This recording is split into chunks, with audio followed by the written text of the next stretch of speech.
हाँ, hello everyone, कैसे हैं आप सभी। वेलकम है आप सभी का मेरे इस यूट्यूब पे।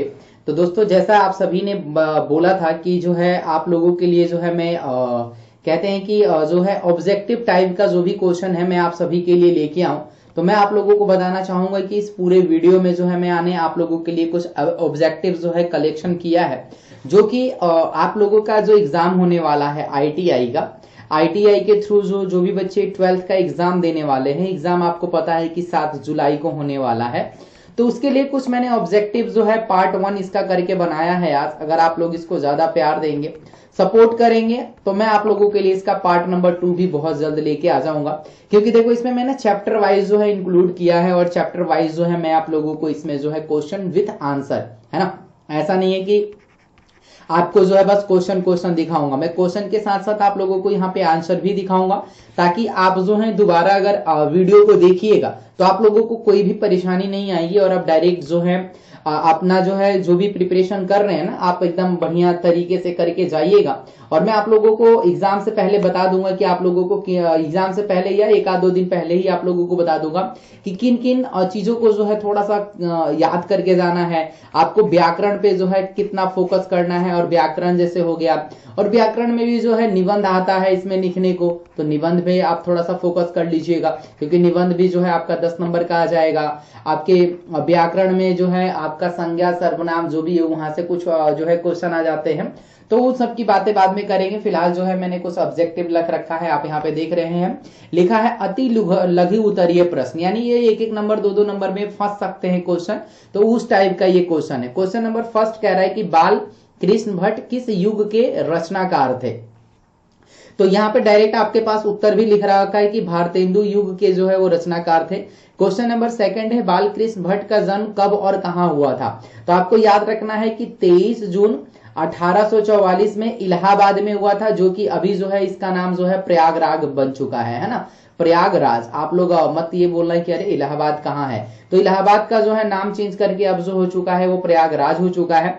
तो क्वेश्चन नंबर थर्ड है कि बालकृष्ण भट्ट ने किस पत्रिका का संपादन किया है। तो याद रखिएगा कि हिंदी प्रदीप का जो है उन्होंने किया है, और उन्होंने जो है लिखा था।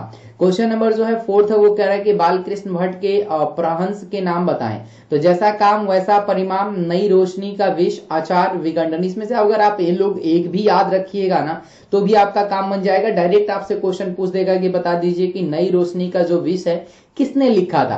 तो आपको याद रखना पड़ेगा कि बाल कृष्ण भट्ट, ठीक है, याद रखना है भाई आप लोगों को।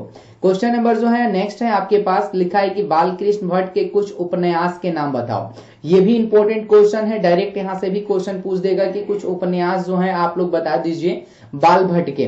तो आपके पास यहाँ पे याद रखना है कि जो है रहस्य कथा, नूतन, ब्रह्मचारी, हम सो अनाज, एक सुजान, रसातल, उसके बाद है यात्रा, गुप्तबेरी, सद्भावना का अभाव, है ना। ये कुछ जो है इनके उपन्यास थे। बातचीत के माध्यम से बालकृष्ण भट्ट क्या बताना चाहते हैं। तो बातचीत की शैली, कि आपको कैसे जो है बात करना है। और ये मैं चैप्टर की अगर मैं बात करूं तो इस पार्ट का जो नाम है वो पार्ट का ही नाम है आपका बातचीत, ठीक है, बातचीत पार्ट है, पहला पार्ट है, उसी का जो है हम लोग दो दो नंबर वाले क्वेश्चन कर रहे हैं। आचार्य रामचंद्र शुक्ल ने निबंधकार के रूप में बालकृष्ण भट्ट की तुलना किससे की है। तो उन्होंने किससे तुलना की है, एडिशन और स्टील से। समझ में आ रहा है भाई। चलिए नेक्स्ट चलते हैं, और इसी पे से थोड़ा सा इसके लिए हम लोग ऑब्जेक्टिव पे बातें करेंगे, यानी एक एक नंबर का जो ऑब्जेक्टिव होगा, मैंने आप लोगों को थोड़ा बहुत उसका सब्जेक्टिव भी बता दिया थोड़ा बहुत, तो उससे भी क्वेश्चन फंस जाता है। और यहाँ पे देखो आंसर जो है सब लिखा हुआ है। यानी क्वेश्चन नंबर फर्स्ट है कि बातचीत शिक्षण निबंध के निबंधकार कौन है। अभी थोड़ी देर पहले हम लोग बातचीत कर रहे हैं, तो इसका आंसर क्या हो जाएगा, बाल भट्ट कृष्ण, है ना, क्योंकि थोड़ी देर पहले इसकी चर्चा हो रही थी। बातचीत के माध्यम से बाल कृष्ण भट्ट क्या बताना चाहते हैं, कि क्या बातचीत की, अभी थोड़ी देर पहले हमने देखा कि बातचीत की क्या है, शैली। बालकृष्ण भट्ट किस युग के रचनाकार थे। तो आपको याद रखना पड़ेगा किस युग के, भारतेंदु युग के रचनाकार थे। बालकृष्ण भट्ट ने किस पत्रिका का संपादन किया था। हुंकार है, प्रदीप है, आचार है, पंजाब केसरी है। तो क्वेश्चन नंबर जो फोर्थ होगा उसका आपको याद रखना है प्रदीप, ठीक है। 100 अनाज एक सुजान, उपन्यास के लेखक कौन है। तो जाहिर सी बात है जब इसके लिए बातचीत चल रहा है तो इसी के लेखक यही होंगे, बालकृष्ण भट्ट। लिखा है आर्ट ऑफ द कन्वर्सेशन कहाँ के लोग में संबंधित बातचीत है। तो इसका हो जाएगा यूरोप, ठीक है भाई। तो पहला जो है हम लोगों ने चैप्टर खत्म कर दिया है, यानी बातचीत पहला पार्ट जो है हमारा हो गया है खत्म।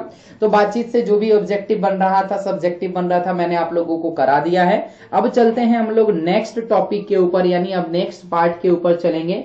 और ये जो है लघु उत्तरीय प्रश्न है, जो कि है आपका किससे, उसने कहा, है ना, उसने कहा था। ये पार्ट नंबर 2 है। यहां से भी कुछ ऑब्जेक्टिव देख लेते हैं।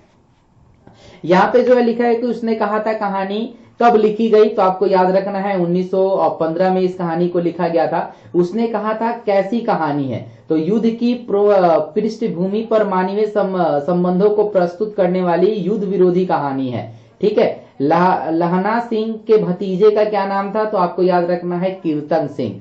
क्वेश्चन नंबर 4 है कि गुलेरेजी की और 2 कहानियां कौन कौन सी थी, तो आपको याद रखना है सुखमय जीवन और बुद्ध का कांटा। क्वेश्चन नंबर 5 है किसने कहानी का महान कौन बनाया गया है, कि कहानी का उद्देश्य ही जो है इसको महान बनाता है। उसने कहा था को आप कैसी कहानी कह सकते हैं, या इस किस प्रस्तुत की कहानी है, तो चरित्र प्रधान कहानी है। ठीक है। तो गुलजेरी ने सिर्फ 3 ही कहानी लिखी है। आधुनिक काल की दृष्टि से मूल्यांकन करने पर उनका मूल्यांकन कैसा रहेगा, अगर हम लोग व्याख्या करना चाहते हैं। तो देखो ये तो क्वेश्चन वैसे आएगा नहीं, तो आपको इस क्या करना है, अगर आ भी जाए तो आप लोग एक बार जो है वीडियो को पॉज करके आप इसके बारे में पढ़ लीजिएगा, क्योंकि मैं थोड़ा सा ज्यादा जो है आप लोगों को ऑब्जेक्टिव के ऊपर फोकस कर रहा हूं। तो आप इसको एक बार जूम करके इसको पढ़ जरूर लीजिएगा आप लोग। ठीक है। अब थोड़ा सा यहां से हम लोग ऑब्जेक्टिव करने की कोशिश करते हैं कि उसने कहा था कहानीकार के जो लेखक है वो कौन है, तो आपको याद रखना है चंद्रधर शर्मा गुलेरी। उसने कहा था कैसी कहानी, अभी थोड़ी देर पहले हमने बात किया था कि वो कैसी कहानी है, तो वो जो कहानी है वो युद्ध विरोधी कहानी है। कौरत सिंह कौन था, अभी हमने पता किया कि उसका क्या था, भतीजा था। तो किसका भतीजा हो जाएगा इसमें, तो लहना सिंह का भतीजा। हिंदी की पहली श्रेष्ठ कहानी कौन सी थी, तो पहली श्रेष्ठ कहानी जो हिंदी की वो कौन सी हो जाएगी, उसने कहा था। चंद्रशेखर शर्मा गुलेरी किस युग के कहानीकार थे, तो युग वाला भाई आपको याद रखना है कि हर एक में पूछ रहा है, तो इनका युग कौन सा था, प्रेमचंद्र युग। ठीक है। गध का विकास किस काल में हुआ था, तो गध का विकास आपको बताना है कि किस काल में हुआ था। तो गध का जो है भैया इसमें तो लिखा है कि आधुनिक काल में, तो गध का जो हो जाएगा क्या हो जाएगा, आधुनिक काल हो जाएगा। क्वेश्चन नंबर 7 है कि उसने कहा था कहानी कितने भागों में बटी है, तो क्वेश्चन नंबर 7 का आंसर हो जाएगा आपके पास कहानी की घटना, या आप तो यहाँ पे लिख सकते हैं कि इनको जो है 5 भागों में बांटा गया है।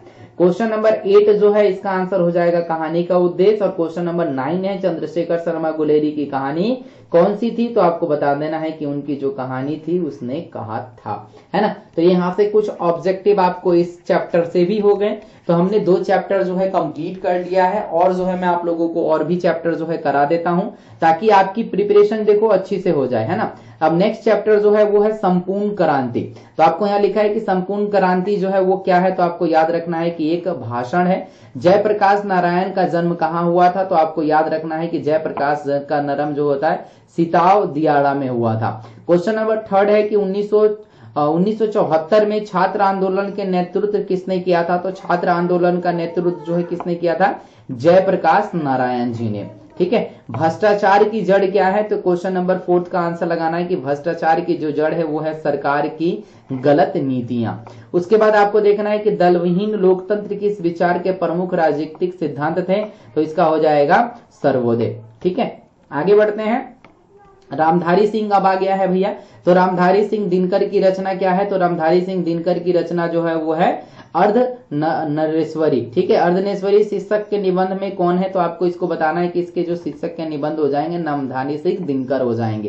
क्वेश्चन नंबर 3 है रामधारी सिंह दिनकर की किस कृति पर साहित्य अकादमिक पुरस्कार मिला था, तो क्वेश्चन नंबर जो 3 है उसका आंसर हो जाएगा संस्कृति के 4 अध्याय। ठीक है। अर्धनरेश्वरी में किसके युग का संबंध किया गया है, तो क्वेश्चन नंबर जो 4 हो जाएगा उसका हो जाएगा पुरुष और नारी दोनों। क्वेश्चन नंबर जो 5 है दिनकर किस युग के कवि थे, तो आपको बताना है कि छाया वदोतोर युग के जो है वो कवि थे। ठीक है। अब चलते हैं नेक्स्ट चैप्टर की ओर। अब जो चैप्टर है हमारा है वो है भगत सिंह।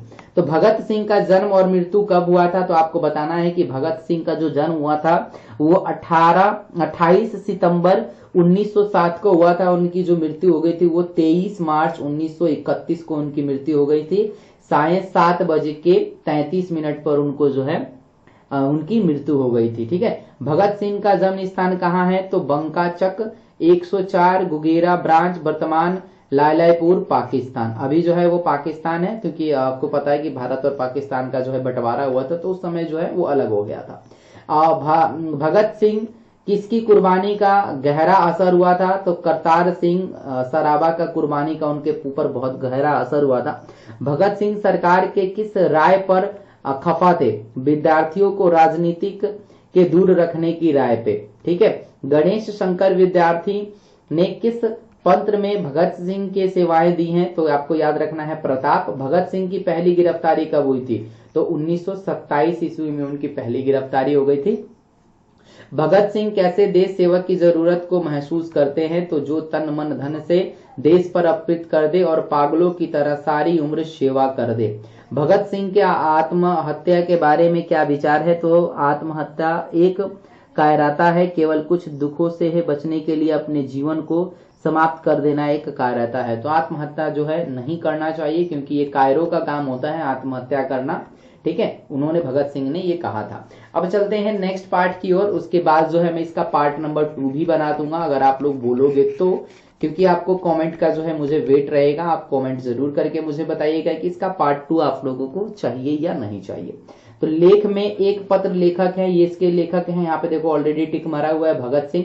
भगत सिंह सरकार के किस राय पे खपा थे, तो छात्र के राजनीतिक से दूर रखना। भगत सिंह का अनुशासन आत्महत्या है, तो वो है कायरता।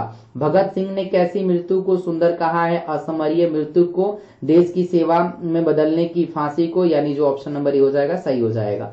चलिए 5 नंबर क्वेश्चन ये कह रहे हैं कि विद्यार्थी को राजनीतिकों में क्यों भाग लेना चाहिए। विद्यार्थी देश के भावी कर्णधार होते हैं, इसीलिए उनको क्या करना चाहिए, भाग लेना चाहिए। तो हमने जो है लास्ट चैप्टर कर लिया है भगत सिंह तक हमने कर लिया है, यानी हमने 4-5 चैप्टर जो है कंप्लीट कर लिया है। और आप लोगों को नेक्स्ट वीडियो में कल ही मैं आप लोगों को 5 और जो है चैप्टर बता दूंगा, और कुछ इंपॉर्टेंट चैप्टर जो भी बचेगा, निबंध कैसे है, ये सारी चीजों के बारे में मैं आप लोगों को अपडेट दे दूंगा। वीडियो पसंद आई हो तो वीडियो को लाइक कर दीजिएगा, चैनल पे नए हैं तो चैनल को जरूर सब्सक्राइब कर लीजिएगा, और बेल आइकन को प्रेस करना ना भूलिएगा, ताकि मेरी अपडेट आप तक मिलती रहे, आप तक जाती रहे।